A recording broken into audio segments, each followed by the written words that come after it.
Pati ba naman saging ay hindi pinalampas ng magnanakaw sa La Trinidad, Benguet. Ang buong eksena sa pool sa CCTV.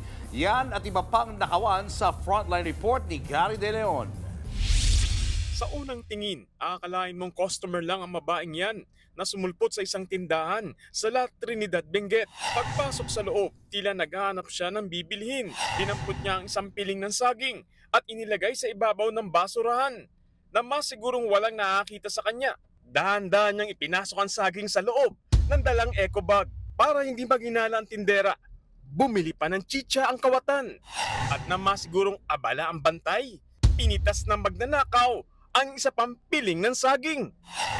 Ayon sa tindera, aabot sa 300 pesos ang halaga ng mga ninakaw na prutas. Kung ano-ano pa raw ang hinahanap na paninda ng salarin para lang madistract ang tindera. Ilang beses na silang nanakawan pero hindi niya inakala na pati saging ay nanakawin din.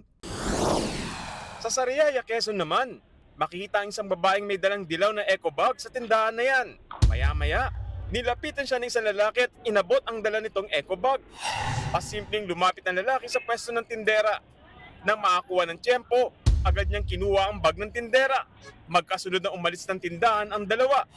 Sa isa pang kuha ng CCTV, makikita ang lalaki na tila nag-iikot-ikot sa tindahan bago ang pagnanakaw. Ayon sa tindera, laman ng bag ang mahigit 35,000 pesos, mga ID at ATM card. Pinaghahanap na ng mga pulis ang dalawang kawatan. Nagbabalita mula sa Frontline, Gary De Leon, News 5. Mga kapatid, Julius Babaw po. Iba na ang may alam at may pakialam sa panahon ngayon. Para sa Frontline ng mga balita, mag-follow at mag-subscribe sa social media pages ng News 5.